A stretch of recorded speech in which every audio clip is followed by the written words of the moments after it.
So judging by the way this intro sequence was done in this episode of Goblin Slayer, I'm under the impression that the universe that Goblin Slayer is set in is actually D&D, Dungeons and Dragons, which makes a lot of sense when I think about the naming sense of all the characters like, Goblin Slayer and all of that, Cowgirl, and then also from what I have been told now through fans of the series, that apparently the writer of Goblin Slayer is a very big fan of tabletop games. So everything is starting to align together, and I'm starting to kind of get a better understanding of what this series is about, or what universe it's set in. So it's a very different take on a fantasy story. It's actually something you don't see often. You hear about, certain series are inspired by D&D, but it's clear as day that the writer basically wants you to understand that Goblin Slayer is legit set in a D&D game. For instance, when you have a bunch of people playing D&D, they sit down, they make their characters, and then, the GM, the Game Master,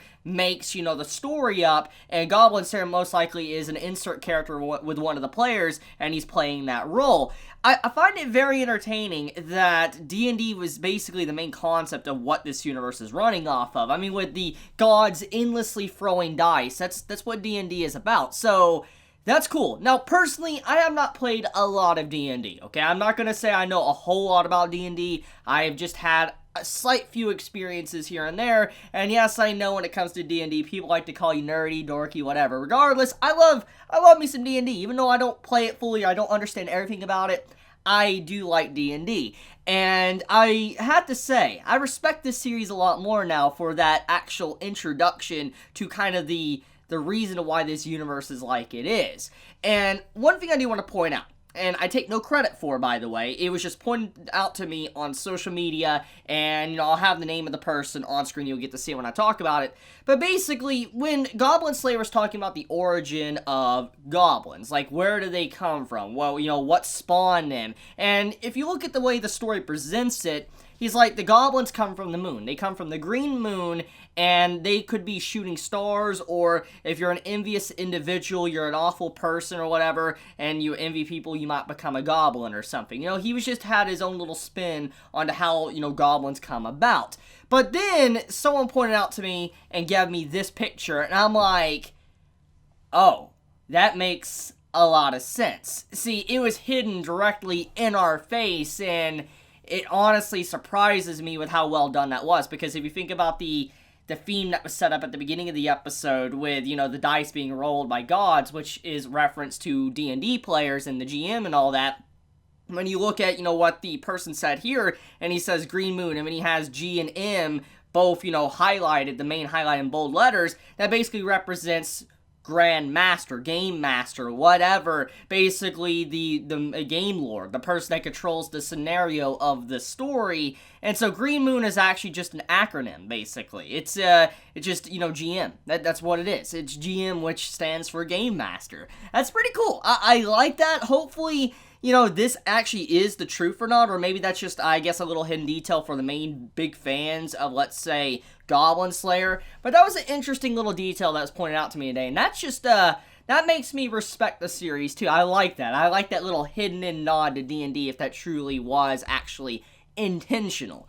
So anyways, let's talk about episode 3 of Goblin Slayer. So, I've already seen quite a few people tell me the Goblin Slayer has lost its steam. It's not like it was for the first episode, and in a lot of ways I can understand why people would say that. If you compare the first episode, which was basically Doom Slayer, the anime, then yeah, it's a big difference compared to episode 2 and episode 3, because episode 2 was mainly giving us a little bit more context in who Goblin Slayer was, while this episode is wanting to give a little bit more of a broader perspective of the world and how it kind of functions, to the whole introduction of gods throwing dice, to different races and species that are trying to handle their own thing, to the introduction of some demon king and demon army that's causing a lot of problems, or where goblins come from. I mean, overall, there was a lot of world building in episode 3. And episode 2, like I said, set up Goblin Slayer as a character. Episode 1 wanted to show you what the series is about, how far it will exactly go. So, I mean, yes, when you look at the contrast between episode 1, 2, and 3, it is very big. But I do not think that the series has lost its steam. I don't think the series has fallen by any means. I actually think it's better than it was in the first episode. And the reason why I say that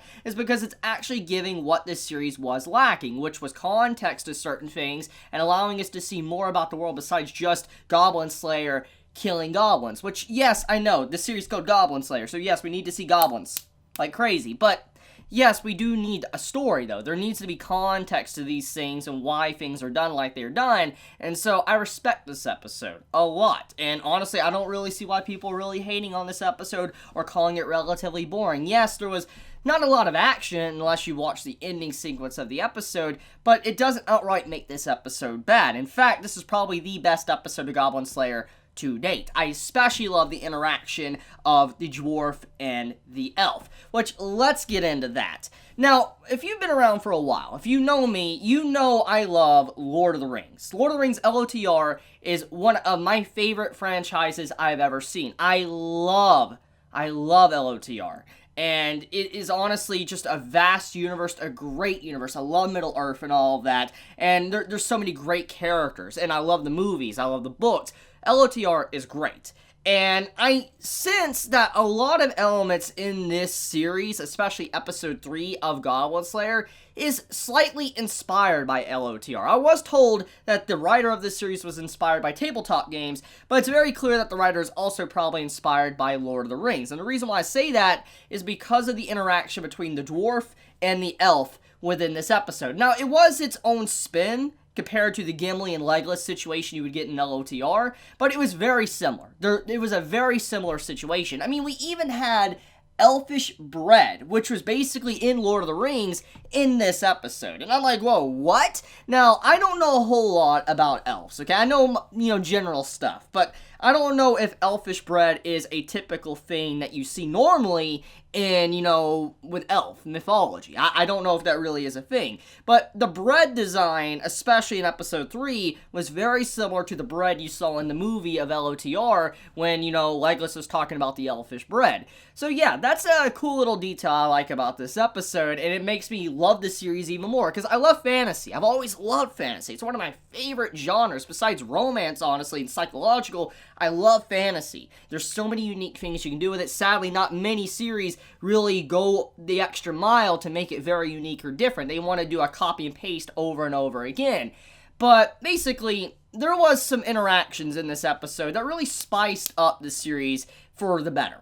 Because, see, Goblin Slayer as a character, he's cool. He's basically Doomslayer, but he's, he lacks a big personality, which is not a bad thing, because I've talked about what type of person he is in my last episode review. He is quiet, he is by himself for a reason. It makes sense. We understand why he acts like he does. He does a job that nobody else wants to do. Nobody really appreciates what he does, but in reality, it needs to be done. And I've talked about that's what he has to do. But the point is, though, even though we understand his character, we know how he is, why he acts like he does, he's so gloomy, so dark, that we need some form of light.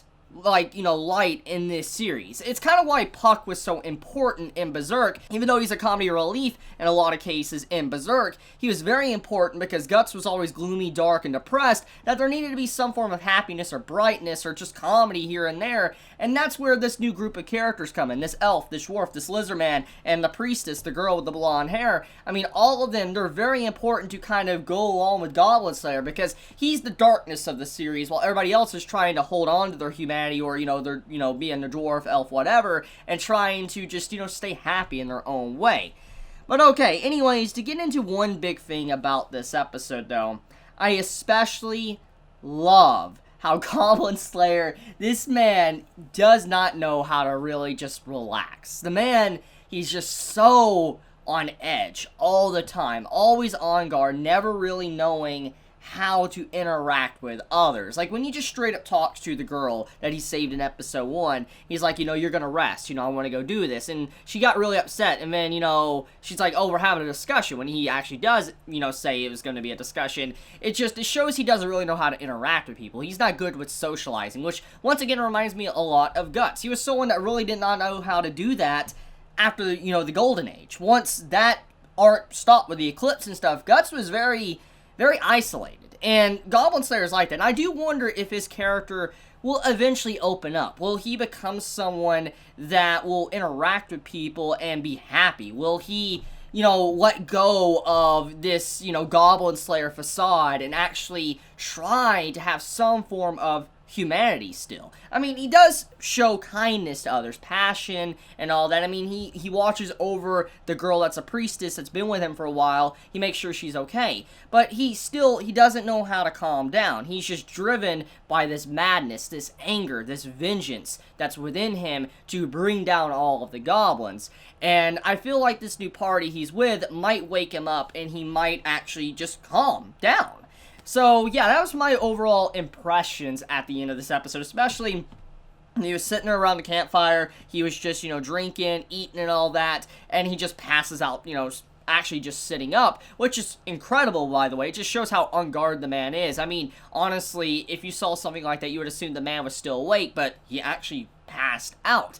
So, yeah, Goblin Slayer. Episode 3 is a great series, or this is a great episode, and I feel like many are just judging this series now because it's not having its gritty action every single episode, which would then turn this series into kind of like an edgy series, just a typical edgy series with no context whatsoever. And that's kind of what the series is doing. It's giving context to these things, and that's why I'm giving this series a chance, because it's not just trying to be edgy, it's trying to actually have a story here. But okay, I think I'm going to end it about there. Let me know your honest thoughts in the comments below, how you felt about this week's episode of Goblin Slayer. Did you enjoy it? Did you hate it? How do you feel about everything that happened within the episode? How do you feel about the new character introductions to the elf and dwarf getting in, arguments, which reminds us a lot of Gimli and Legolas? Be honest in the comments below. If you enjoy my content, please subscribe. If you like this video, please leave a like.